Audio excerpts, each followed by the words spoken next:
Kalian akan dituntut di hadapan Allah Subhanahu wa taala. Ingat wahai pemimpin bangsa, jabatan kalian tak lama tapi hisapnya super lama. Kita negara konstitusional. Undang-Undang Dasar 1945, Pancasila, Negara Kesatuan Republik Indonesia.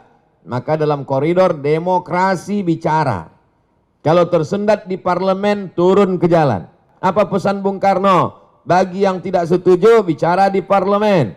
Orang yang duduk di parlemen itu siapa milihnya? Kita yang memilih mereka. Saya luruskan dengan ceramah. Mereka tak punya waktu untuk mendengar ceramah saya. Saya doakan mereka di tengah malam supaya dapat hidayah. Berikan mereka hidayah ya Allah. Maka kita semua jangan diam. Karena diam itu adalah puncak daripada kezaliman. Oleh sebab itu maka habis sudah saya sampaikan. Mudah-mudahan sampai ke telinga mereka. Mereka tonton. Jangan lupa kalau kau tonton, subscribe, like, and share.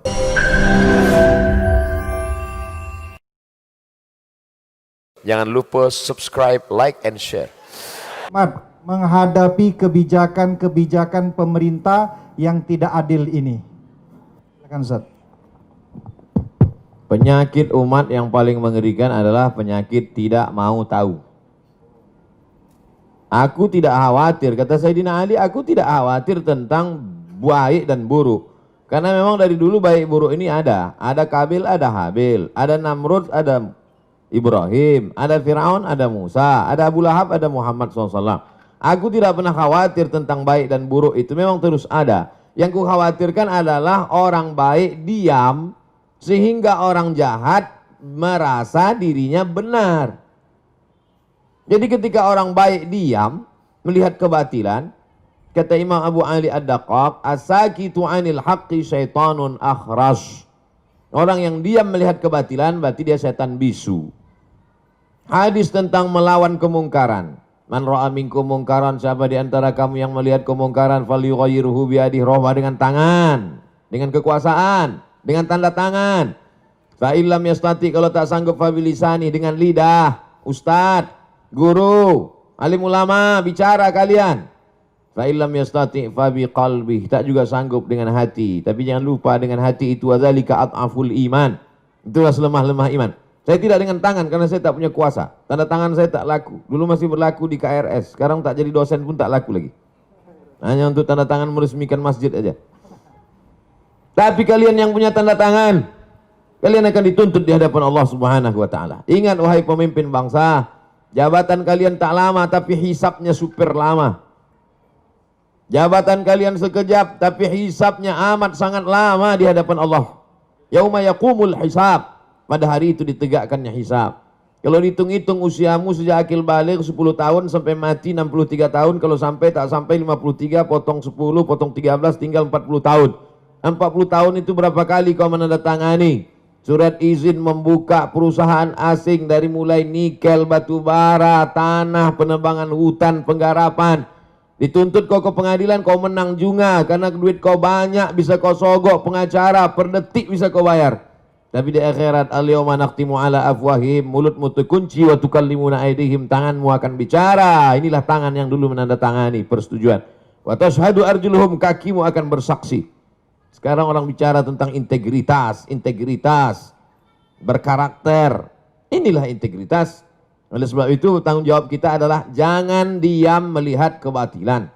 Kita negara konstitusional. Undang-Undang Dasar 1945, Pancasila, Negara Kesatuan Republik Indonesia. Maka dalam koridor demokrasi bicara. Kalau tersendat di parlemen, turun ke jalan.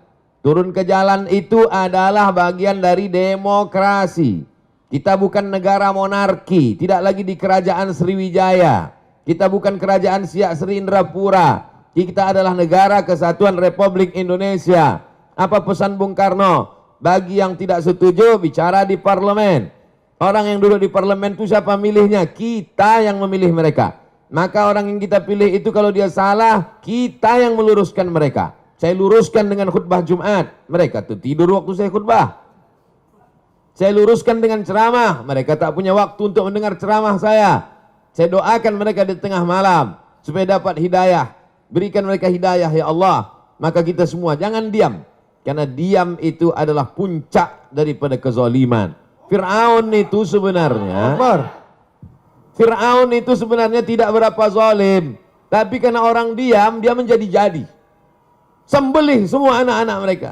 Dia kalau sembelih lah. Itu menjadi jadi dia. Inna Fir'auna wa Hamana. 6 kali disebut nama Haman. Haman itu bukan orang bodoh. Haman itu kalau hidup sekarang Profesor Dr. Haman.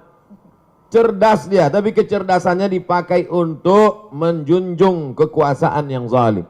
Umat ini dipuji Allah karena amar ma'ruf nahi mungkar. Kuntum khaira ummah. Kalian umat yang terbaik. Syaratnya apa? Ta'muruna bil ma'ruf wa tanhauna 'anil munkar. Oleh sebab itu dalam bahasa Islam, agama Islamnya amar ma'ruf nahi mungkar. Dalam bahasa konstitusinya adalah kritik membangun, berdebat di parlemen. Parlemen, parle itu bahasa Perancis artinya ngomong. Parlemen, tempat ngomong. Kau didudukkan di situ untuk ngomong, bukan untuk tidur. Oleh sebab itu maka habis sudah saya sampaikan. Mudah-mudahan sampai ke telinga mereka. Mereka tonton. Jangan lupa kalau kau tonton, subscribe, like, and share. Wallahu a'lam. Subhanallah, terima kasih Ustadz. Profesor, beliau ini profesor juga. Ya, alhamdulillah, insya Allah apa yang disampaikan beliau ini menjadi penyemangat ya, penggetuk hati-hati kita. Ustadz, ada pertanyaan yang kedua ini dari M. Alvinus AR. Assalamualaikum Pak Ustadz Abdul Somad. Menurut Ustadz, langkah-langkah memperjuangkan kedaulatan energi yang sudah diambil oleh Serikat Pekerja Pertamina, apakah sudah tepat? Lalu yang kedua, kiat-kiat apa yang harus diambil pekerja Pertamina untuk mempertahankan Pertamina ini tetap 100% milik rakyat Indonesia? Silakan Ustadz. Kita punya pakar-pakar, pakar undang-undang tata negara, pakar undang-undang hukum segala hukum dengan berbagai macam cabang-cabangnya. Soan ke mereka, silaturahim ke mereka, presentasi ke mereka, datangi itu anggota-anggota dewan. Konstituen Bapak kami ini adalah orang yang Bapak duduk di situ, kami milih Bapak. Kami datang ini mau menyelamatkan Bapak supaya jangan sampai masuk neraka jahanam, Pak. Kami sayang sama Bapak. Maka dengan ini kami hadir, Pak. Dengan Ustadz minta sumbang saran, kontribusi, doanya. Dengan mereka tokoh-tokoh itu jelaskan, presentasikan. Itu bagian dari amar ma'ruf nahi mungkar. Banyak orang sekarang amar ma'ruf, ngajak zikir, ngajak baca Quran, ngajak i'tikaf.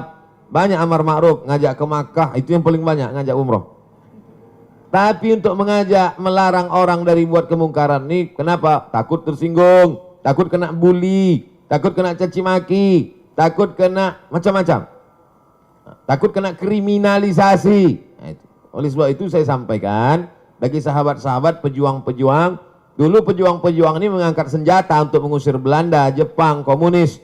Hari ini kita tidak lagi berhadapan dengan Jepang, Belanda, tapi justru berhadapan dengan anak bangsa yang kulitnya seperti kulit kita, hidungnya pesek macam kita, bahasanya bahasa kita, tapi isi otaknya lebih parah daripada Jepang dan Belanda.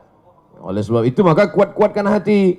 Ini hati kita ini bimbang, takut, cemas, ngeri sedap. Oleh sebab itu kata Allah, "Falyabudu rabb hadzal bait." Banyak-banyak ibadah, banyak-banyak berzikir, banyak-banyak baca Quran. Kalau kau buat banyak ibadah, falyabudu rabb hadzal bait, Allah balas 2. At'amahum min ju'. Kalau kau lapar dikasih Allah kau makan. Wa amanahum min khauf. Kalau kau takut diamankan Allah, dihilangkan Allah rasa takut dari dalam hatimu. Hidup ini singkat, tapi dengan singkat ini resikonya luar biasa lama. Nah, jadi apa yang saudara-saudara lakukan, konsultasikan kepada yang mengerti hukum, bagaimana jalur yang tepat. Bismillahi tawakkaltu 'alallah, la haula wala quwata illa billah. Niatnya adalah memperjuangkan harta benda milik rakyat, milik umat. Man mata duna malihi fahuwa syahid. Siapa yang mati membela harta bendanya, matinya mati syahid. Nah, itu Nabi yang ngomong begitu, bukan saya. Wallahu a'lam bishawab. Terima kasih Ustadz Abdul Somad.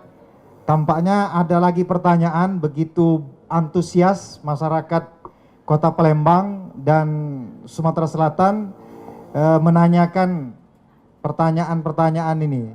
Datang lagi pertanyaan dari Haji Ian Suyanto. Assalamualaikum Ustadz Abdul Somad. Bagaimana caranya agar satu pengelolaan negara mau melaksanakan amanat Undang-Undang 45 pasal 33.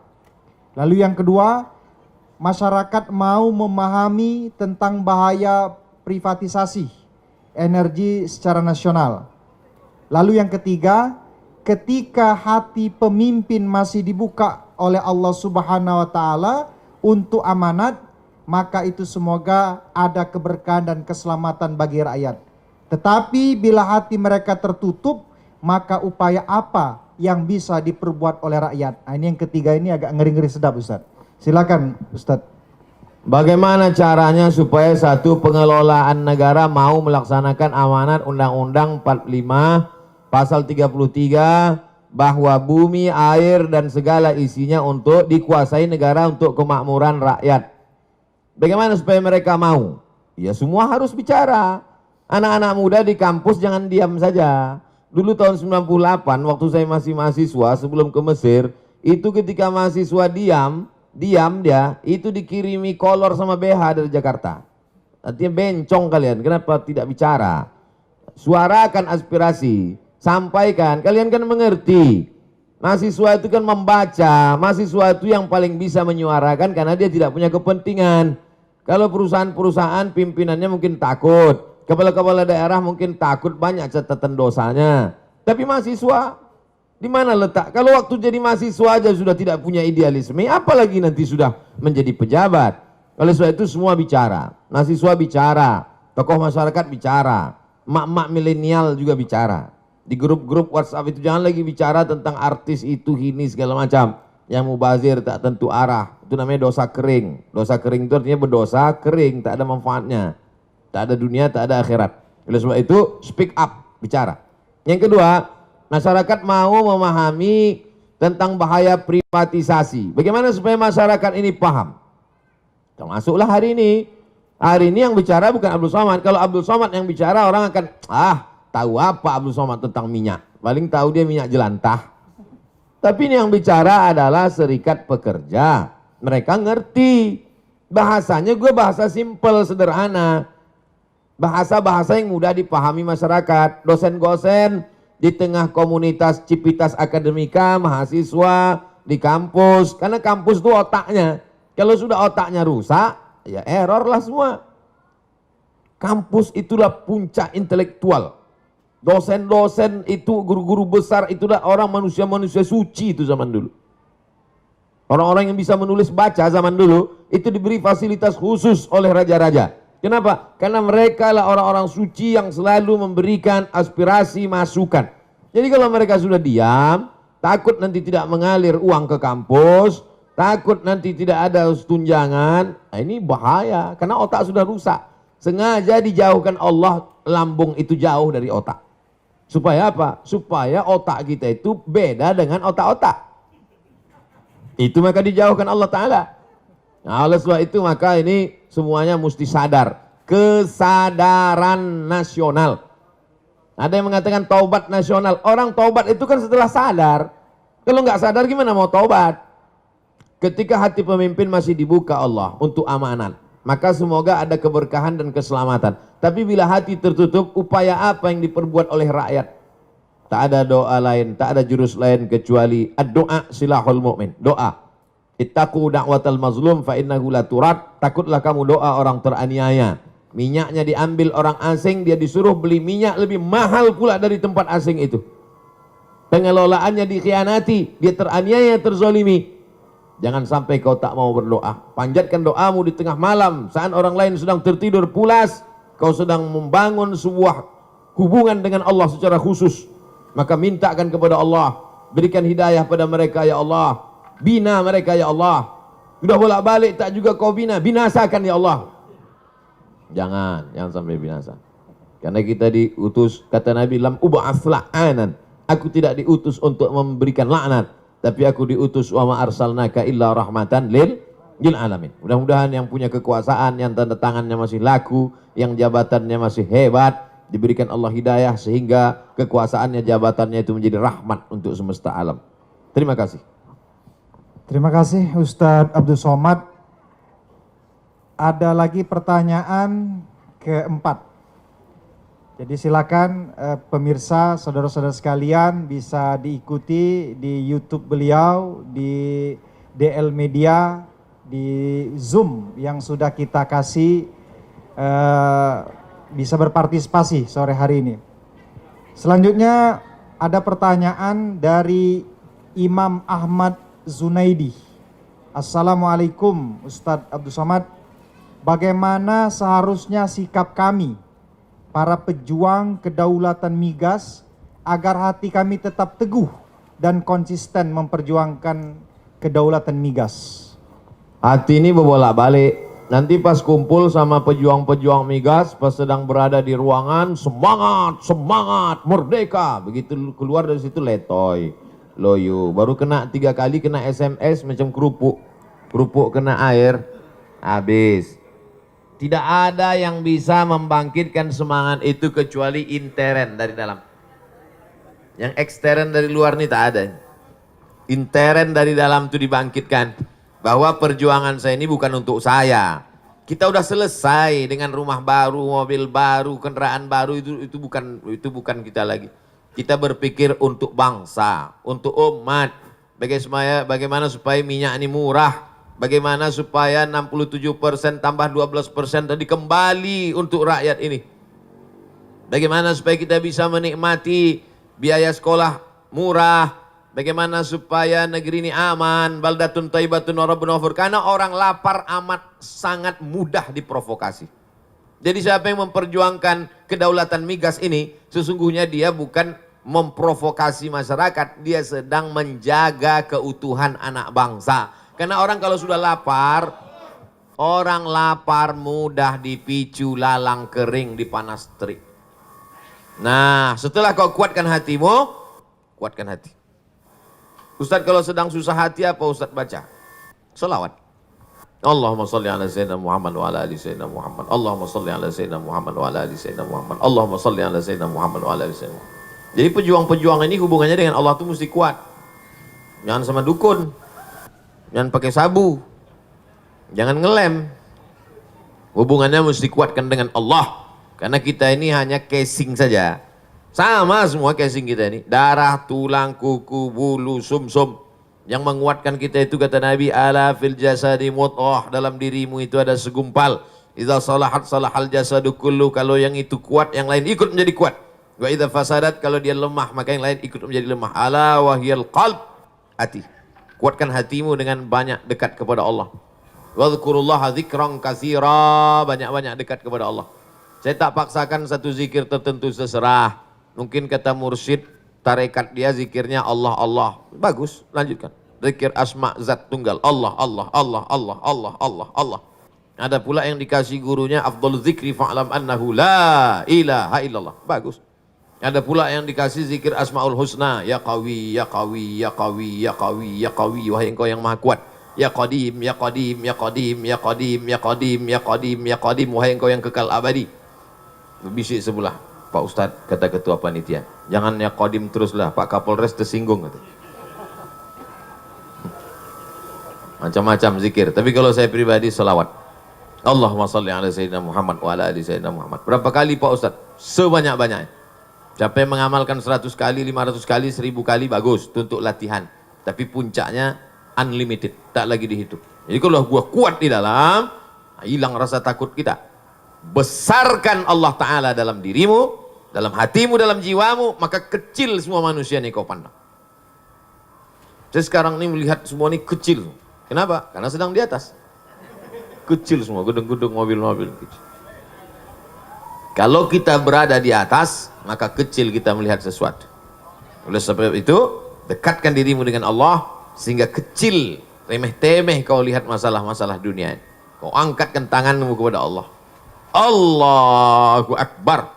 Perjuanganmu, jihadmu adalah memperjuangkan migas supaya balik kepada umat, balik kepada anak bangsa. Demikian. Subhanallah. Beliau tadi menjelaskan begitu komprehensif. Kalau tadi legislatif, kena nasihat, yudikatif, kena juga mahasiswa. Jadi bergerak bersama serikat pekerja ini bukan memprovokasi, kata beliau, tetapi menjaga. Bentuk menjaga inilah sesungguhnya yang harus kita berikan jempol. Artinya masih ada anak-anak bangsa ini yang peduli. Maka puncak intelektual adalah di kampus. Maka mahasiswa sebagai agen perubahan, ya juga harus ikut menyikapi. Tidak bisa hanya serikat pekerja atau hanya kelompok-kelompok kecil, tapi juga mahasiswa sebagai agen perubahan atau pusatnya intelektual harus ikut berpartisipasi. Karena apa? Ini menjaga kedaulatan, bukan hanya kepentingan Pertamina, tapi kepentingan bersama untuk anak cucu kita yang akan datang. Ustaz Abdul Somad, nampaknya masih ada pertanyaan Ustaz. Karena masyarakat Palembang dan Sumsel ini tampaknya tidak mau menyia-nyiakan waktu. Karena mereka tahu untuk nanya langsung ini susah. Maka kesempatan ini dipakai dengan sebaik-baiknya. Dari Basuki apa ini? Oh, Santoso ya.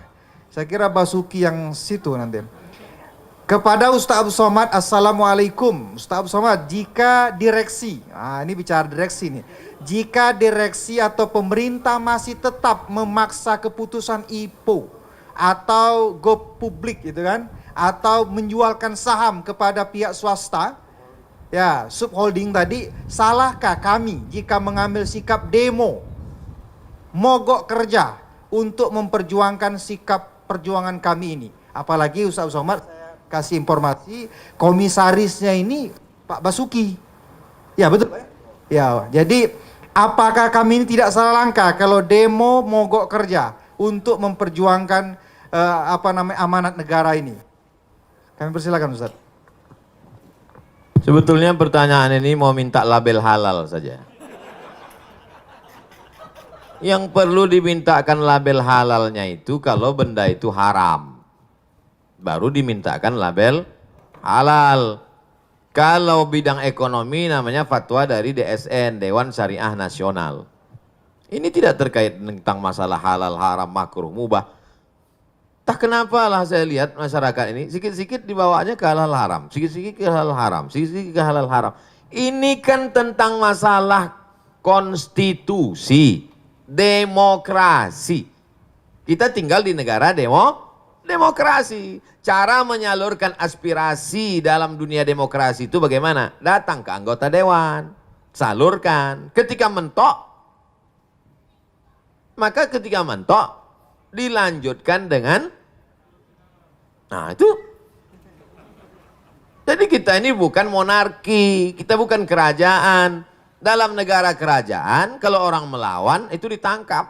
Tapi dalam negara konstitusi, Pancasila, demokrasi, maka kita dibenarkan itu. Tapi bukan dengan cara anarkis, bukan dengan menghancurkan, tapi untuk menunjukkan. Di Malaysia namanya unjuk perasaan.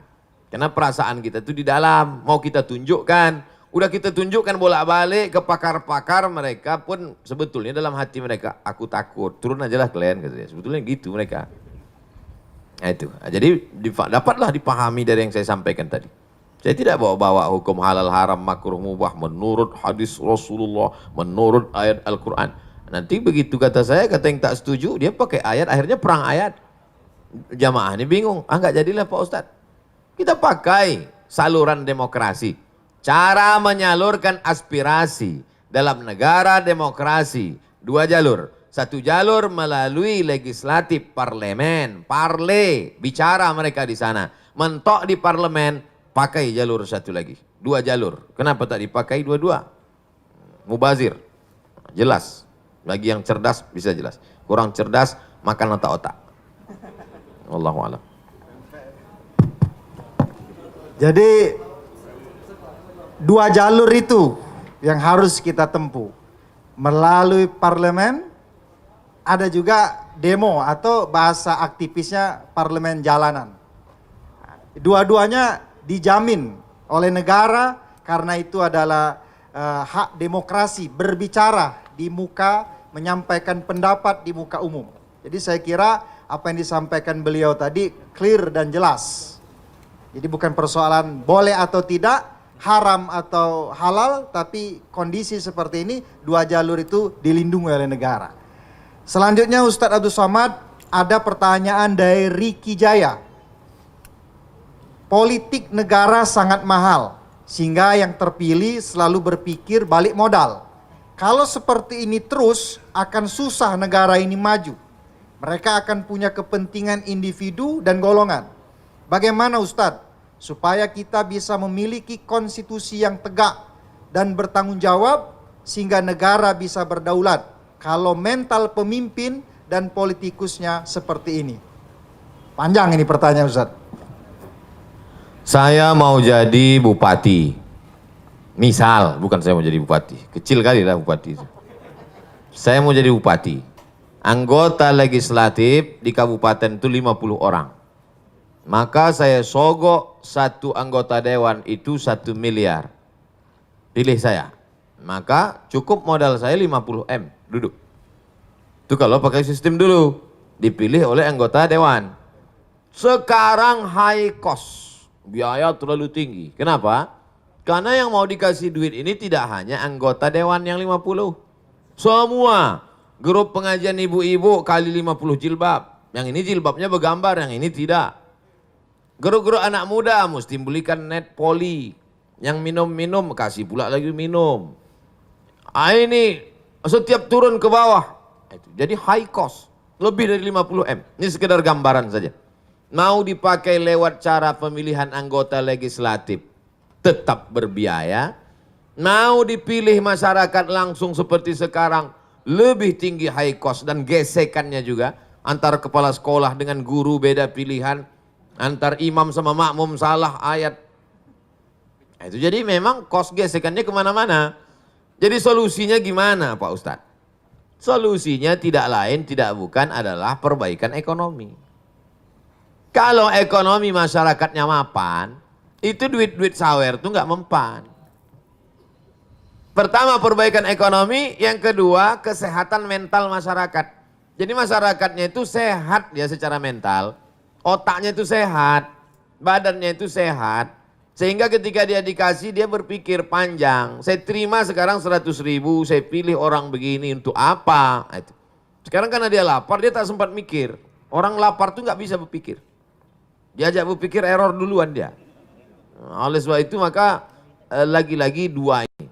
Kalau masyarakat itu mapan secara ekonomi, otaknya disehatkan oleh Ustadz. Ustadz dari mimbar menyampaikan, iqna' bima qasamallahu laka takun aghnan nas. Merasa cukuplah engkau dengan pemberian Allah, maka kau menjadi orang yang berkecukupan. Jadi dia tidak lagi menjadi masyarakat yang konsumtif. Mazhabnya konsumerisme. Maka insya Allah selamat. Itulah yang tujuan saya ceramah selama ini. Mari belanja ke warung tetangga. Mari memproduksi air minum kita. Mari kita produksi pangan. Tujuannya apa? Ketahanan ekonomi, kemapanan finansial sehingga masyarakat tidak mudah dibeli suaranya oleh penjahat-penjahat intelektual, penjahat-penjahat politik yang memang high cost tadi. Saya tidak akan pernah lelah menyampaikan itu. Karena setan sampai sekarang belum pensiun. Nanti kalau sudah setan pensiun dini baru kita sama-sama lelah. Dua saja kuncinya. Capek kita, menang setan. Capek setan, menang kita. Oleh sebab itu, inna syaitana lakum aduun. Setan itu musuh kamu, fattakhizuhu adua. Jadikan dia sebagai musuh. Karena banyak orang berkawan dengan setan. Saya kira demikian. Terima kasih Ustadz Abdul Somad. Alhamdulillah pertanyaan demi pertanyaan sudah dijawab dengan tegas, tuntas, dan tentunya saya yakin memuaskan. Oleh karena itu, di sore hari ini kita minta closing statement dari Ketum. Kami persilakan untuk closing.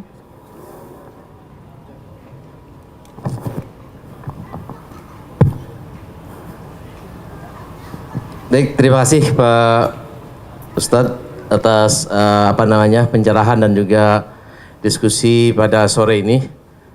Namun di akhir daripada diskusi sore ini, kami selaku Serikat Pekerja akan menyampaikan statement ataupun closing daripada statement ini. Yang pertama, apakah kita akan menuju ketahanan, kemandirian atau kedaulatan energi? Itu adalah sebuah pilihan. Pilihan berarti prioritas. Memprioritaskan juga mengedepankan satu hal dan mengesampingkan atau menomorsatukan hal yang lain untuk efektivitas pencapaian tujuan.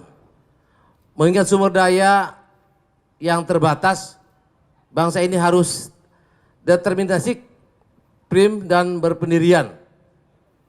Sumber daya alam yang dikelola menjadi energi ialah kekayaan kolektif bangsa. Sebagai kekayaan kolektif, pemanfaatannya juga tidak boleh bersifat sektoral, regional, ataupun tersegmentasi.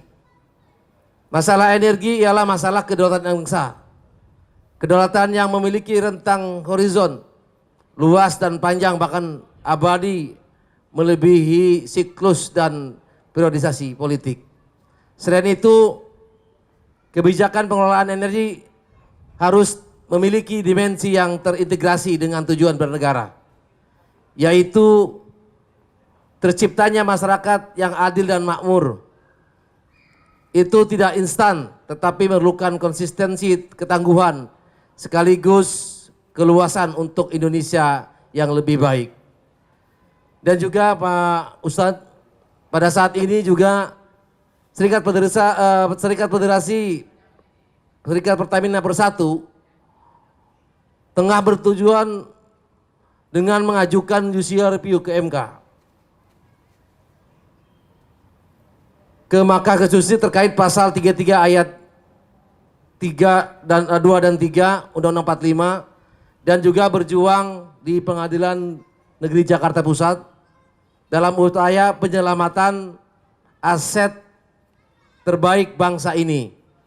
Kami dari SPP RU 3 FSPB memohon doa Pak Ustadz dan juga para alim ulama yang ada di Kota Palembang dan sekitarnya, mungkin hadirin yang hadir sempat join di MTIM ini, dan dukungan dari seluruh elemen bangsa agar BUMN yang merupakan warisan perjuangan bangsa ini dapat terus eksis dan terhindar dari pecah belah oleh kepemimpinan segelintir oknum yang mencari keuntungan dan dari rusaknya sistem negeri ini.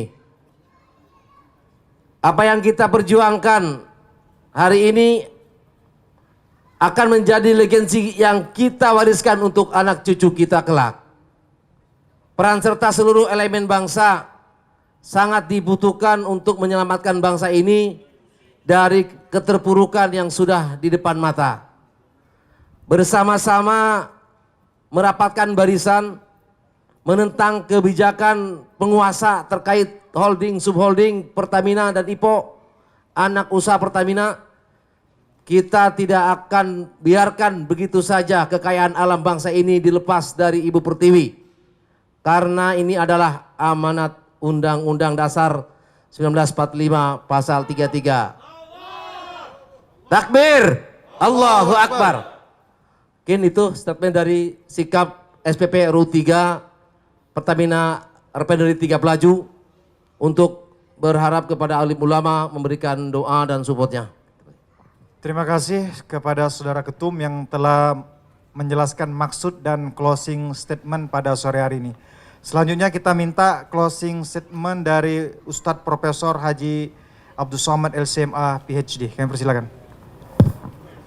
Dari Pancasila, pesan dari founding father pendiri bangsa. Apa mereka pesankan melalui Pancasila? Keadilan sosial bagi seluruh rakyat Indonesia. Itu yang pertama. Dari Undang-Undang Dasar 1945, apa pesan mereka dulu? Mereka sudah mati, meninggal dunia. Tapi ini legasi, warisan yang mereka tinggalkan sampai hari ini. Undang-Undang Dasar 1945, pasal 33 ayat 3. Bumi, air, segala yang ada di dalamnya dikuasai oleh negara dan dipakai untuk kemakmuran bangsa Indonesia. Itu dari Undang-Undang Dasar 1945. dan sebagai seorang muslim. Ini yang ketiga. Pancasila, Undang-Undang Dasar, sekarang sebagai seorang muslim. Saya sudah lepas. Kalau saya nanti ditanya di akhirat, hai Abdul Somad, sudah bicara engkau tentang sholat? Sudah. Sudah bicara engkau tentang puasa? Sudah, ada bukunya. Tanya jawab puasa Ramadan. Sudah bicara kau tentang haji dan umrah? Sudah aku tulis buku 66 tanya jawab. Sudah bicara kau tentang minyak, batu bara, sumber daya alam Indonesia, kedaulatan migas?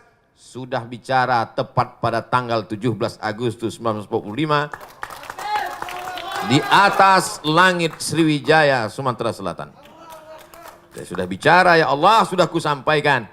Sampaikah itu ke hakim Mahkamah Konstitusi? Aku tak tahu. Entah mereka ketakutan tak jadi. Dan hakim Mahkamah Konstitusi Judicial Review akan ditanya oleh ahkamul hakimin, hakim yang maha bijaksana. Hai hakim, kata Allah, mobilmu plat merah, hidupmu, anakmu, binimu digaji oleh negara. Sudahkah kau sokong Pancasila, Undang-Undang 45? Kata hakim, aku tak bisa karena barang itu belum masuk. Oleh sebab itu, semua mesti bekerja sama untuk menggolkan ini, dan semuanya tak ada membawa nama-nama pribadi, tapi ini akan menjadi warisan untuk terselenggaranya keadilan sosial bagi seluruh rakyat Indonesia. Itulah 3 poin statement closing yang dapat saya sampaikan. Terima kasih Ustadz Abdul Somad dan Ketum yang sudah menyelenggarakan acara talkshow pada sore hari ini. Untuk mengambil keberkahan dari pihak panitia, langsung meminta Ustadz Abdul Somad memimpin doa kebangsaan. Dari Palembang, kita gemakan untuk Indonesia Raya. Ala hazihi niyah al-Fatihah. A'udzubillahi minasyaitonirrajim. Bismillahirrahmanirrahim. Alhamdulillahirabbil alamin arrahmanirrahim maliki yaumiddin. Iyyaka na'budu wa iyyaka nasta'in. Shiratal mustaqim. Shiratal ladzina an'amta 'alaihim ghairil maghdubi 'alaihim waladdallin. Amin. Allahumma salli ala sayyidina Muhammad wa ala ali sayyidina Muhammad. Allahumma inna natawassalu ilaika bihaqqi nabiyyika Muhammad sallallahu alaihi wasallam wa alihi at-thayyibin at-tahirin wan nabiyyin was-siddiqin wasyuhada was-salihin. Kami memohon kepada Engkau dengan kemuliaan Nabi Muhammad, dengan kemuliaan para nabi-nabi, dengan kemuliaan para wali-wali.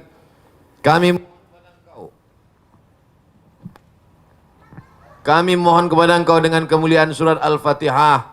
Antuballigh maqasidana, sampaikan segala niat baik kami ya Allah, supaya hasil alam bangsa Indonesia ini kembali kepada bangsa Indonesia, tidak dikuasai lagi oleh pihak asing ya Allah. Ya Qawiyyu ya Matin, Engkau yang maha kuat, qawi imanana, kuatkan iman kami. Sahih ajsadana, sehatkan badan kami. Saudara-saudara kami yang memperjuangkan ini, ya Muqallibal Qulub, Engkau yang membolak-balikkan hati, sabbit qulubahum, kokohkan hati mereka ala dinik, dalam agamamu, wa ala ta'atik, dalam ketaatan kepadamu. Allahumma a'inna, kami lemah, tolong kami. Ala zikrika, supaya hati kami senantiasa dekat berzikir, mengingatmu, menyebutmu, mengagungkanmu, memuliakanmu. Wa syukrika, selalu bersyukur kepadamu. Wa husni ibadatik. Ya Hayyu ya Qayyum, Engkau yang maha hidup, Engkau yang maha mengatur. Qalbul mu'min baina asabi'ik, hati orang beriman di antara kuasamu. Maka tunjukkan hati mereka ke jalan kebenaran ya Allah. Berikan kekuatan kepada umat ini ya Allah. Allahumma ja'al hadzal balada baladan aminan mutmainnan ya'tihi rizquhu min kulli makan. Jadikan Republik Indonesia negeri yang aman, damai, terbuka pintu rezeki dari segala penjuru ya Allah. Rabbana taqabbal minna, terima doa kami. Hari ini kami berdoa di tempat yang tinggi. Hari ini kami berdoa di hari kemerdekaan bangsa kami yang ke-75 tahun, 17 Agustus 1945. Berkat para syuhada, berkat para ulama yang memperjuangkan negeri ini dengan teriakan Allahu Akbar, mengusir penjajah Jepang, Belanda, kafir, laknatullah alaihim ajma'in. Hari ini kami memohon, berikan kami kekuatan supaya sumber daya alam yang Kau berikan ke negeri kami ini dapat dinikmati oleh anak cucu kami sampai hari kiamat ya Allah. Jadikan negeri kami tetap menjadi negara kesatuan Republik Indonesia yang berketuhanan yang Maha Esa, berkeadilan sosial bagi seluruh rakyat Indonesia. Rabbana atina fid dunya hasanah wa fil akhirati hasanah wa qina adzabannar. Wa sallallahu ala sayyidina wa maulana wa syafi'ina wa dzukhrina Muhammad wa ala alihi wa sahbihi wasallam. Walhamdulillah rabbil alamin. Taqabbalallahu minkum minna wa minkum taqabbal ya karim. Terima kasih atas segala perhatian. Mohon maaf atas segala kesilapan, banyak tutur kata tak berkenan di hati, menyinggung perasaan. Terima kasih. Wassalamualaikum warahmatullahi wabarakatuh.